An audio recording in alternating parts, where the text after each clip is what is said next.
আসসালামু আলাইকুম। রাত ১০টার শীর্ষ সংবাদে স্বাগত জানাচ্ছি আমি বিথি। দেশের সম্পদ বিক্রি করে ক্ষমতায় থাকার মানুষ আমি না প্রধানমন্ত্রী।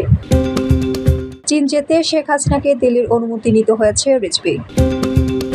দায়িত্ব পেয়েই ফুল দিয়ে আওয়ামী লীগ নেতাদের শুভেচ্ছা জানালেন যশোর এমএম কলেজের অধ্যক্ষ। আইজিপি আবদুল্লাহ আল মামুনের চাকরির মেয়াদ আরও ১ বছর বাড়ল। চীনের কাছে $৫ মিলিয়ন সমমূল্যের ইউয়ান চেয়েছে বাংলাদেশ, ব্লুমবার্গে গভর্নর। সেন্ট মার্টিনে মিয়ানমারের ২ সেনা ও ৩১ রোহিঙ্গার অনুপ্রবেশ। জিনাই নদীর পানি বিপদসীমার ৭৮ সেন্টিমিটার ওপরে, টাঙ্গাইলের নিম্নাঞ্চল প্লাবিত। রাতে ঢাকাসহ ২০ জেলায় ৬০ কিলোমিটার বেগে ঝড়ের আশঙ্কা। পরিবর্তন শুরু এখনই, দায়িত্ব নিয়ে যুক্তরাজ্যের প্রধানমন্ত্রী স্টারমার। এবং খেলতে খেলতেই মারা গেলেন গ্র্যান্ডমাস্টার জিয়াউর রহমান। শুনছিলেন শিরোনাম, এবার বিস্তারিত। প্রধানমন্ত্রী শেখ হাসিনা বলেছেন, বাবা কখনো কারো কাছে মাথা নত করেনি, আমিও কারো কাছে মাথা নত করি না। ক্ষমতায় থাকি আর না থাকি, দেশের সম্পদ বিক্রি করে ক্ষমতায় থাকার মানুষ আমি না। পদ্মা সেতু প্রকল্পের কাজ পুরোপুরি শেষ হওয়ায় এর কর্মযজ্ঞের আনুষ্ঠানিক সমাপ্তি টানতে শুক্রবার বিকেলে আয়োজিত সুধী সমাবেশে তিনি একথা বলেন। প্রধানমন্ত্রী বলেন, সাধারণত প্রকল্পের সমাপনী কোনো অনুষ্ঠান হয় না, তবে পদ্মা সেতু নির্মাণে অনেক কাঠখড় পোহাতে হয়েছে। বিশেষ করে পদ্মার ২ পারে যারা জমি দান করেছেন এবং সেতু নির্মাণের সঙ্গে যারা সংশ্লিষ্ট ছিলেন তাদের কৃতজ্ঞতা জানানোই এই অনুষ্ঠানের উদ্দেশ্য। তিনি বলেন, পদ্মা সেতু করতে গিয়ে যেহেতু খরস্রোতা নদী, অনেক দুর্যোগ এসেছে, এই দুর্যোগে অনেকেই মৃত্যুবরণ করেছেন। যারা প্রয়াত তাদের প্রতি আমার শ্রদ্ধা ও কৃতজ্ঞতা, তাদের আত্মার মাগফিরাত কামনা করি। চীনে যাওয়ার জন্য প্রধানমন্ত্রী শেখ হাসিনাকে ভারতের অনুমতি নিতে হয়েছে বলে মন্তব্য করেছেন বিএনপির সিনিয়র যুগ্ম মহাসচিব রুহুল কবির রিজভী। তিনি বলেন, চীনে যাওয়ার জন্য শেখ হাসিনাকে অনুমতি নিতে হয়েছে, দিল্লির অনাপত্তি সার্টিফিকেট নিয়ে চীনের কাছে যেতে হচ্ছে। আওয়ামী লীগের মন্ত্রীরা বলছেন, শেখ হাসিনা চীনে যাচ্ছেন, তাতে ভারতের কোনো আপত্তি নেই। প্রধানমন্ত্রী চীন যেতে ভারতের সার্টিফিকেট নিতে হয়, তাহলে কোথায় আজ স্বাধীনতা? শুক্রবার বেগম খালেদা জিয়া সহ নেতাকর্মীদের মুক্তির দাবিতে ঢাকা মহানগর শ্রমিক দল আয়োজিত বিক্ষোভ মিছিল শেষে একথা বলেন তিনি। রিজভী বলেন, আজকে ভারতের অনুমতি নিয়ে শেখ হাসিনাকে চীন যেতে হয়, এটা জাতির জন্য লজ্জা। এই কাজ খালেদা জিয়া করেননি, শ্রমিকদের পিঠ দেয়ালে ঠেকে গেছে উল্লেখ করে রিজভী বলেন, আজ কাঁচামরিচের দাম ৩২০ টাকা, শাকসবজির দাম সেঞ্চুরি পার হয়ে গেছে, টমেটোর ডাবল সেঞ্চুরি পার হয়ে গেছে, শ্রমিকরা এই নিত্য প্রয়োজনীয় দ্রব্যাদি কিনতে পারবে না।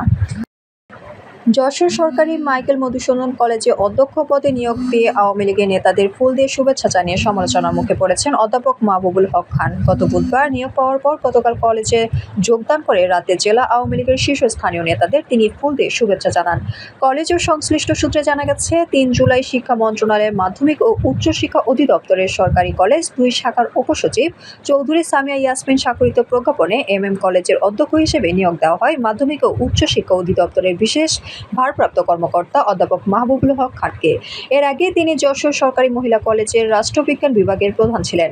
নিয়োগ পাওয়ার পর গতকাল দুপুরে অধ্যক্ষ পদে যোগদান করেন তিনি। পরে কলেজের বিভিন্ন বিভাগ ও ছাত্রলীগের নেতাকর্মীরা তাকে ফুলের শুভেচ্ছা জানান। বাংলাদেশ পুলিশের ইন্সপেক্টর জেনারেল হিসেবে পুনরায় চুক্তিভিত্তিক নিয়োগ পেয়েছেন চৌধুরী আবদুল্লাহ আল মামুন। শুক্রবার জনপ্রশাসন মন্ত্রণালয়ের চুক্তি ও বৈদেশিক শাখার উপসচিব ভাস্কর দেবনাথ বাপ্পী স্বাক্ষরিত প্রজ্ঞাপনে তার চুক্তির মেয়াদ আরও ১ বছর বাড়ানো হয়। প্রজ্ঞাপনে বলা হয়, সরকারি চাকরি আইন ২০১৮ এর ৪৯ ধারা অনুযায়ী চৌধুরী আবদুল্লাহ আল মামুনকে তার পূর্বের চুক্তির ধারাবাহিকতায় ও অনুরূপ শর্তে আগামী ১২ জুলাই ২০২৪ অথবা যোগদানের তারিখ থেকে পরবর্তী ১ বছর মেয়াদে বাংলাদেশ পুলিশের পুলিশ মহাপরিদর্শক পদে পুনরায় চুক্তিভিত্তিক নিয়োগ প্রদান করা হলো। এর আগে গত বছরের ৯ জানুয়ারি জনপ্রশাসন মন্ত্রণালয়ের এক প্রজ্ঞাপনে প্রথম দফায় আইজিপি হিসেবে চৌধুরী আবদুল্লাহ আল মামুনের মেয়াদ ১.৫ বছর বাড়িয়েছিল সরকার। দেশের রিজার্ভ সংকট সামাল দিতে এবং আমদানি ব্যয় মেটাতে চীনের কাছে $৫ বিলিয়ন সমমূল্যের অর্থাৎ ৫০০ কোটি ইউয়ান ঋণ চেয়েছে বাংলাদেশ। সম্প্রতি মার্কিন সংবাদ সংস্থা ব্লুমবার্গকে দেয়া এক সাক্ষাৎকারে তথ্য জানিয়েছেন বাংলাদেশ ব্যাংকের গভর্নর আব্দুর রউফ তালুকদার। তিনি বলেন, চীনা মুদ্রা ইউয়ানের ঋণ গ্রহণ করা হবে। রিজার্ভ সংকট সামাল দেওয়া ছাড়াও চীন থেকে পণ্য আমদানি ব্যয় মেটাতেও ঋণের অর্থের ব্যবহার করা হবে। তবে ঋণের ব্যাপারে এখন পর্যন্ত চূড়ান্ত কোনো সিদ্ধান্ত হয়নি। এখন পর্যন্ত দুপক্ষের মধ্যে প্রাথমিক পর্যায়ে কারিগরি আলোচনা হয়েছে জানিয়েছেন গভর্নর।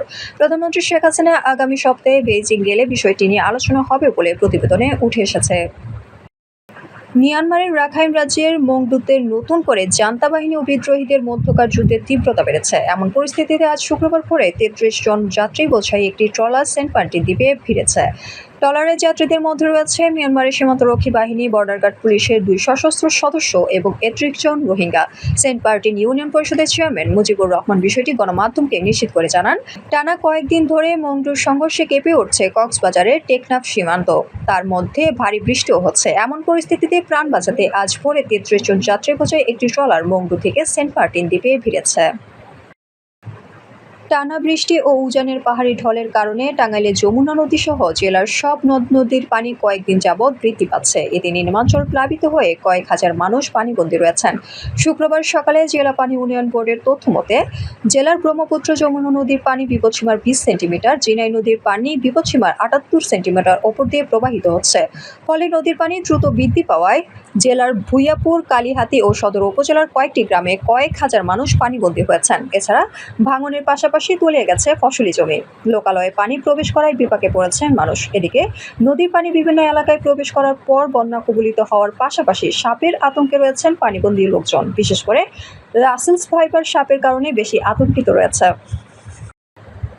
ঢাকাসহ দেশের 20 জেলার ওপর দিয়ে সর্বোচ্চ 60 কিলোমিটার বেগে ঝড়সহ বজ্রসহ বৃষ্টির আশঙ্কা করছে আবহাওয়া অফিস। শুক্রবার দিবাগত রাত 1টা পর্যন্ত দেশের অভ্যন্তরীণ নদীবন্দরগুলোর জন্য দেয়া এক সতর্ক বার্তায় একথা জানানো হয়েছে।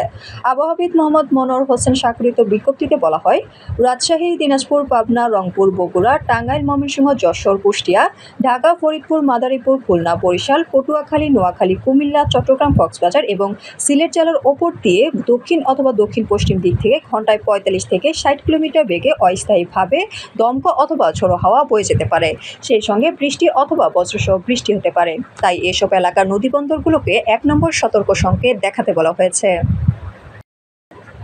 যুক্তরাজ্যের সাধারণ নির্বাচনে নিরঙ্কুশ বিজয়ের পর লেবার পার্টি নেতা স্যার কিয়ার স্টারমার প্রধানমন্ত্রীর দায়িত্ব গ্রহণ করেছেন। এর পরপরই তিনি ডাউনিং স্ট্রিটে প্রধানমন্ত্রী হিসেবে প্রথম ভাষণ দিয়েছেন। ভাষণে তিনি বলেছেন, আমাদের কাজ জরুরি এবং আমরা আজই তা শুরু করছি।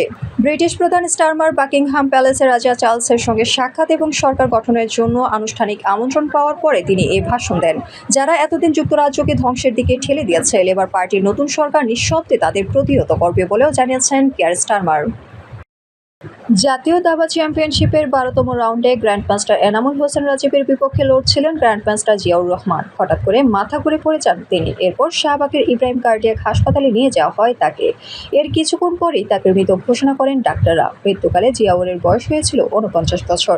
1974 সালে জন্ম নেওয়া জিয়াউ 1993 সালে ইন্টারন্যাশনাল আর 2002 সালে দেশের দ্বিতীয় গ্র্যান্ডমাস্টারের খেতাব অর্জন করেন। বাংলাদেশে দাবারুদের মধ্যে সর্বোচ্চ 2570 ফিদের রেটিংও তার। 1988 সালে প্রথমবার জাতীয় দাবায় চ্যাম্পিয়ন হন জিয়াউর রহমান। টুর্নামেন্টের রেকর্ড 14 বারের চ্যাম্পিয়নও তিনি, যেখানে বাকি 4 গ্র্যান্ডমাস্টার সম্মিলিতভাবে জিতেছেন 16 বার। আমাদের আগামীকাল দুপুর 2টার সংবাদ দেখার আমন্ত্রণ জানিয়ে এখনকার মতো বিদায় নিচ্ছি। দর্শক, ভিডিওটি শেষ পর্যন্ত দেখার জন্য আপনাকে অসংখ্য ধন্যবাদ। নিত্য নতুন সংবাদ পেতে আমাদের ইউটিউব চ্যানেলটি সাবস্ক্রাইব করুন ও নিয়মিত নোটিফিকেশন পেতে বেল বাটনটি ক্লিক করুন এবং আমাদের ফেসবুক পেজটি লাইক করুন। এছাড়াও আমাদের ভিডিওতে লাইক দিয়ে শেয়ার করুন। আল্লাহ হাফেজ।